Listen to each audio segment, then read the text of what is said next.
Good luck. Amo pato Jensen. Go, si Manny Pacquiao. Good evening, each and everyone. That is the picture of Manny Pacquiao. And to describe Manny Pacquiao, he has three traits. It is speed, power, and heart that bring him to being the title of the world champion in 2000. Speed upang lakas at bilis ng katawan upang hamunin ang pagsubok ng buhay. Power, lakas at gabay mula sa Panginoong may kapal. Heart, pag-ibig sa bawat gampaning iyong ginagampanan. Speed, power, and heart, yan ang dahilan sa tagumpay ni Manny Pacquiao.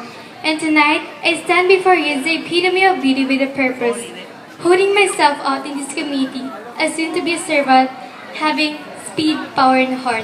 Thank you. Thank you. Ano?